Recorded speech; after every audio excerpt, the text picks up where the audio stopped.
In 1768, 49 years after the founding of New Orleans, a team of 20 volunteers led by an ex-French army officer called Pierre Lebeau, along with a few soldiers, explorers, medical personnel, and biologists, went in search of a five-man survey team that disappeared in the then unnamed Pines Forest 30 miles east of New Orleans 2 months prior. The team entered the woods where the five-man team had purportedly planned out their itinerary. After 2 days, they came across a desolate village in the middle of a man-made clearing. Debris from wooden hovels was scattered along the ground and amongst the trees. The only things that were left undamaged was a stone building with a multitude of religious and pagan symbols on a heavy wooden door and 3 windows. The windows seemed to be covered by some dark cloth or something, obscuring the inside. They just assumed it was a place of gathering or for rituals of some kind. And there was also a stone well situated 50 feet from the building. No one had any knowledge of the settlement or how long it had been there, but they all assumed it was destroyed by the hurricane that hit the area in 1722, 46 years prior. The main thing that struck them as odd at the time was the fact that in 46 years the village looked like it was only recently raised. The scattered remains of the wooden shack had no signs of decay or plant growth. The dirt paths that separated the shacks were undisturbed and free of vegetation. They thought it was almost like the woods were unwilling or unable to reclaim the area. Just as they were about to break into the church, Lebeau heard some men shouting his name from the woods about 50 yards away. They ran into the pine forest and they saw another smaller clearing with what looked like 100 or so grave markers, haphazardly aligned in 10 rows. The grave markers were also free of weathering or rotting. The writing on them was clearly legible. The latest death date they found on any of the graves was 1719, and the earliest was 1694. Lebeau ordered the men to set up camp near the old stone church while he and 2 scientists headed to explore the building. It took 3 of them to force the door open, and when they entered, they couldn't believe what they saw. The dim sunlight revealed on the opposite wall symbol of a horned goat with 3 black cherubs circling around its head, and it was the height of a man. 2 of the men tore the black cloth covering the windows, and the sudden explosion of light revealed all of the walls, which were almost completely covered in symbols and images depicting satanic ceremonies and animal sacrifices. Then one of the scientists gasped as he saw a well-preserved body of an old man dressed in black and violent monk's robes lying on the floor under a window. He was remarkably well preserved. His skin was slightly furrowed and leathery, and his face had a look of errant contentment. His arms were crossed against his chest, clutching a large book as if he was protecting it or venerating it. In his right hand he clasped a silver serpent dagger. Lebeau tried to grab the book from the corpse, but he could not break the hold of the stubborn cadaver. So he took a machete and chopped off one of its arms. A small amount of blood trickled from the severed shoulder and onto the floor, to the consternation of everyone except Lebeau. He managed to free the book and walked outside. He opened it and realized it was written in a language that he nor the rest of the men could probably read. Then he heard a scream coming out of the church. He ran back in to see the old men cowering against the wall, hyperventilating. On the opposite side from the monk was a talk covering something. When the men removed it, there were skeletons of 5 men sitting next to one of each other. Most of their flesh was ripped off their bones, just a few leathery patches. The sun was beginning to fall behind the trees, so LeBeau and the men finished up the camp in front of the chapel. Then he put 6 men on watch duty and the rest went to their tents. As the sun set, the area had an eerie amber glow from the candles that were shining through the thin cloths of the tents. As the crescent moon rose above the high pines, the men on guard suddenly heard a faint whimper, like a woman weeping coming from the cemetery. All 6 of the men slowly walked towards the eerie sound. With their torches in hand, they approached the cemetery. The sound grew louder, and then another cry, and then another, and then another, until it sounded like a lamenting choir of mourners at a beloved monarch's funeral. As the sliver of moon slightly lit the lifeless grounds, the whimpers slowly loudened into ghastly, distressing moans. The men froze in their tracks, as from each grave came a luminous plume of mist that moved rapidly towards them.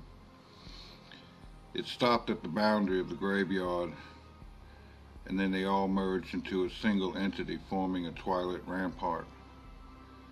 The men were still paralyzed with fear, but one managed to discharge his rifle, and it jolted the others into following suit.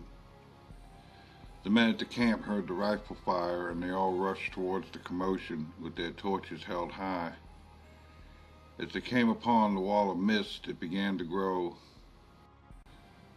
and the men could make out a horde of spectral figures, their faces scowling and moaning and contorting into horrific and painful expressions.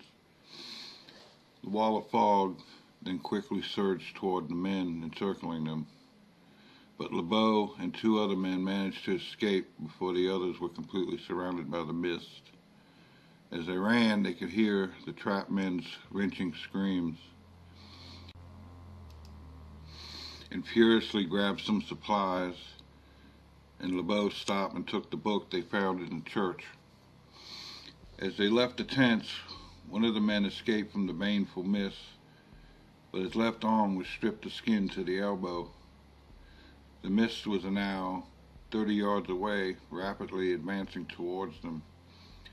LeBeau, in his haste, dropped the book, and as it hit the ground, the mist stopped in its tracks. LeBeau and the 3 men were unsure what to do next. They grabbed their fallen companion and wrapped his arm hastily while the mist was no longer approaching. Then the mist began to glow a pale scarlet, and the men could see their comrades floating and screeching in pain among the multitude of groaning specters, their wretched faces screaming as their skin was being peeled from their bones by waves of riffling mist. The men managed to grab some gear, and LeBeau picked up the book, and they were able to escape. 2 days passed until they reached New Orleans, and LeBeau and the men spent 2 weeks in the hospital before they could talk about their experiences. The powers that be thought it would be prudent to keep silent about the village. The authorities tried to find a scholar to try and translate the book, but all anybody was able to hypothesize is that it just may be a chronicle of the journey of followers of the cult of Bioline, a cult that was prevalent in Germania, France, and Spain in the early 1300s, until their leaders and their followers were said to have been executed in the early 1600s. Their existence was thought to be purged from history, but it is said that some followers were helped to escape to the New World by a wealthy unnamed benefactor, and then they were never heard from again. The book itself was written in a splatter of hieroglyphs, images, symbols, and writing that even now has yet to be interpreted. It's been stored in the vaults of the New Orleans Museum of Natural History since, and has mostly been forgotten about. The area became known as the Rupee Verniers, or Bad Spirits, since the LeBeau incident. Over 100 people have disappeared or have been found just outside the site with their flesh torn to the bone, and others roaming in the woods in a state of hysterical insanity. No effort to raise the site has ever been successful. Anyone who tried to demolish the church or gather any shattered remains would instantly be struck with madness, or some just drop dead. Fires would be ignited, but the flames would suddenly become motionless and implode. Dynamite would explode spontaneously before it was even placed and lit, killing and maiming over a dozen men. So the state of Louisiana declared the site a hazard to human life and erected a 20-foot concrete and wrought iron fence around the area in 1878. But it did not stop the curious or the foolhardy. People to this day are still disappearing or found dead trying to investigate the Rupee Vernier.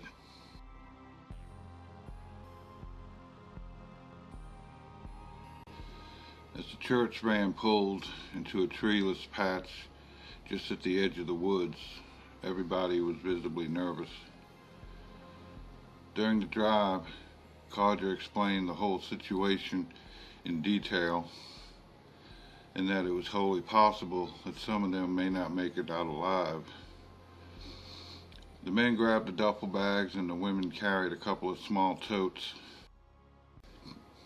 Just as they slammed the van door, a black Buick sedan parked on the side of the road behind the van.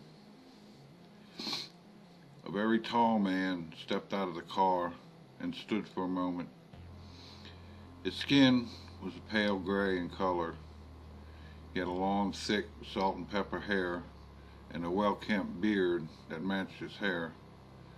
He was dressed in all black with a brown duster reaching almost to the ground. He smiled with a contentious grin.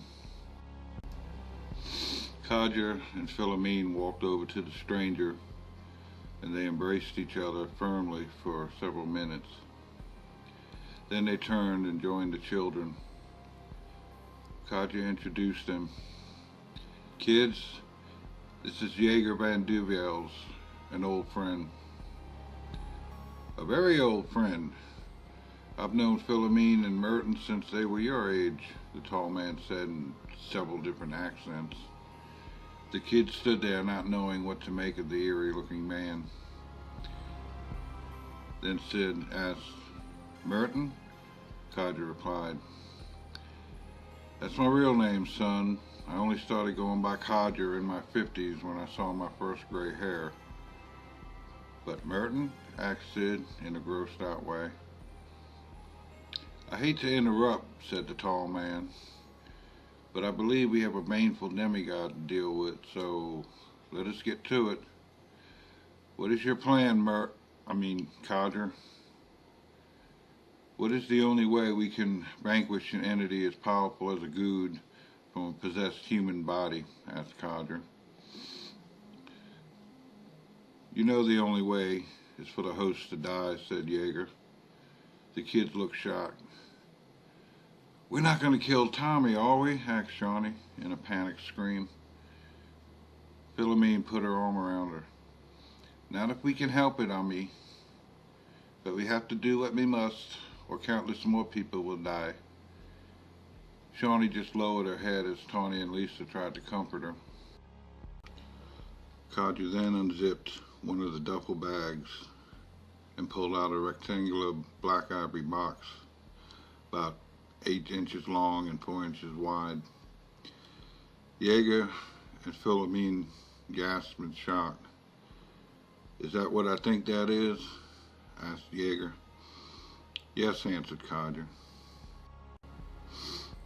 "What is it, Gramps?" asked Sid. "The crystal star of the tribe Andia," he said. Jaeger's pale face turned an angry red. "You know the only way to use the star is to invoke the Ava'ara curse, don't you?" "Yes, I know that, old friend," Codger replied. Jaeger started walking towards the rupee burners in an angry gait. Codger watched him walk until he was hidden from view by the forest. He turned and looked at Philomene. She had a sore look on her face, and her eyes were beginning to tear up. "What's going on, Gramps? What are you going to do?" "What's with this curse thing?" Sid asked. Codger just said, "Let's go." And they started walking through the woods. Philomene nudged Cod and jerked his head towards Sid. Codger rolled his eyes in submittance. He looked at Sid and the rest of the kids. "The tribe Andia holds the energy of the Anya, the threefold goddess. She holds the power of life, death, and healing." He paused and looked at Shawnee. "Oberera is the goddess of endings.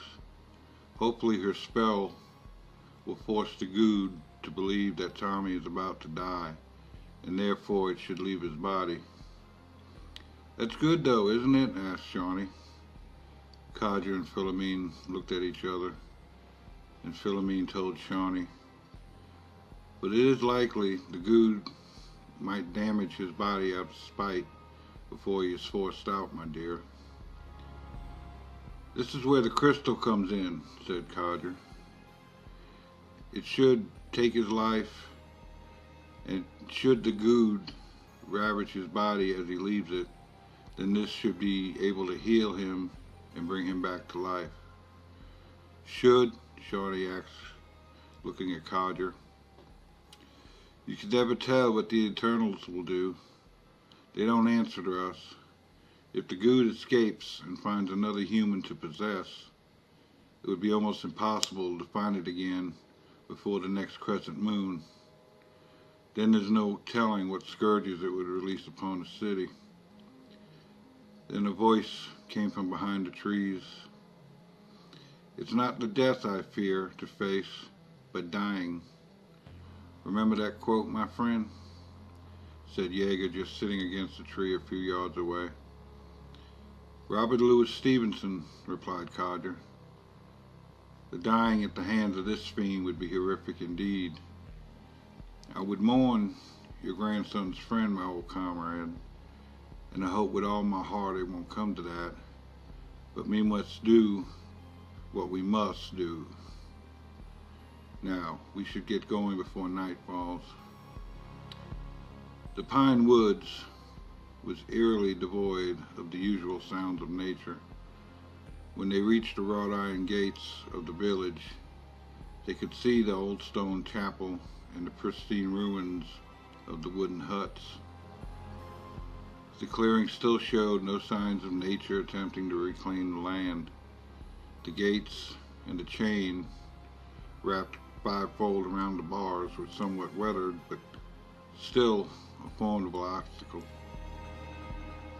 The huge lock looked to be only a couple of years old. Codger produced a small bottle of sooty-looking liquid. Then he raised the huge lock and poured the black, thick contents into the keyhole. As the bottle emptied, they could hear a clicking coming from the inside, and then the lock popped open, and Codger unwrapped the chain and opened the gate. As he slowly stepped past the gate, he turned his head and asked, "Everyone wearing their talismans? Because things are about to get serious." Everybody shook their head in the affirmative. The sun shone on most of the clearing except for the chapel, which was shaded by trees. The area actually had a peaceful ambience in the air. That is, until they approached the chapel. The peaceful ambience was broken by a sense of deep melancholy. Then a loud, gruff voice echoed from the shadowed chapel. "Look what we have here. A faction of ancient diviners and their youngling apprentices has come to save the world from the dreadful beastie. Oh, whatever shall I do?" Everyone turned quickly toward the chapel and just stood there frozen. The door slowly opened, revealing a morose silhouette of a teenage boy. The passive shafts of light from the windows illuminated the interior behind him, fostering an eerie apparition. Then he stepped out of the obscurity of the shadows into the faint light, revealing the smiling, malformed face of Tommy. His mouth was contorted and zigged across his face from ear to ear.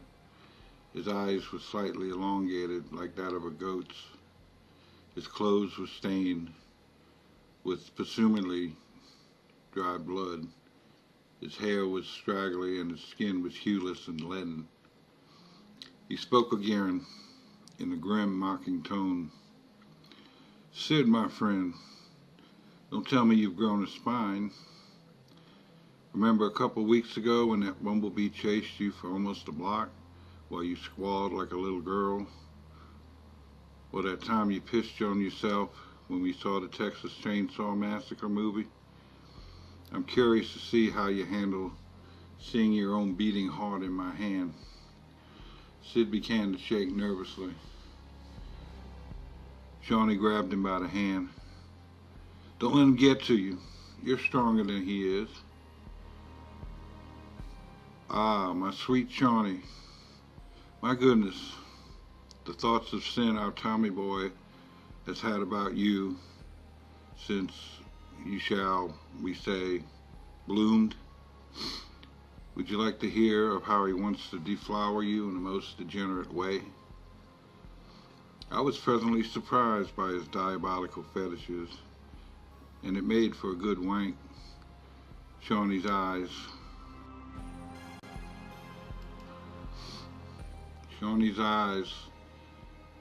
began to water up. Makadra hollered, "Enough, Doublekin. You will be vanquished from this child and sent back to your abysmal dominion. Aw, the old druid shaman. This rattlebrain vassal has always had a doting respect for you. Will it be kind of a shame for him to see you die horribly for your interference?" "I beg to differ, trifling Gould," screamed Jaeger as he walked slowly toward Tommy. "This vassal does not know you, Ancient One, or the swarthy voodoo wench, but it doesn't matter. You are in the domain of the cult of Beluine." Jaeger stopped in his tracks and took a couple steps back. Tommy began to laugh hysterically and stepped back into the chapel. A few seconds later, the door opened, and a shriveled, eyeless figure with one arm, wearing a violet and black robe with a silver dagger in his hand, walked slowly toward Jaeger. He pulled out a pistol and emptied the chamber into it with no effect. "Well, one of these days that might work," he said in a jovial manner. Without missing a beat, he pulled a small vial from his coat and shook it violently. "Heads up," he screamed, and threw it toward the approaching corpse. A few feet after leaving his hand, it became a huge ball of scarlet and black flame. Within a couple of seconds, it hit the corpse, turning it instantly into a dust heap and melting the dagger into a molten puddle. Tommy's voice then remarked, "Impressive, old one, but I think you should know that inside my shrine here, such sorcery is useless, or any bitcherous magics for that matter. So basically, if I used a human expression, you were totally screwed. The group then heard what sounded like a bar being mounted on the door from the inside. Kadra grabbed a rock about the size of his fist and hurled it at one of the windows, only to have it bounce off with no damage to the glass. "Strong," uttered Jaeger. Then he muttered to himself in some foreign language. "What do we do now, Boo?" asked Philomene. Once again, Tommy's guttural voice sounded. "Better think quickly. Once the sun falls, my disciples will rise in a pestilent, suffocating haze and tear your flesh from your bones and consume the succulent agony of your pain." Kadra grabbed Philomene and Jaeger and told the children to stay where they were. They walked a few yards away. "Any suggestions?" Kadra asked. Philomene replied, "The sun will be gone down in about 7 hours, and then we can't stay here no more." "Do you believe the chapel is as impregnable as he claims?" Kadra asked Jaeger.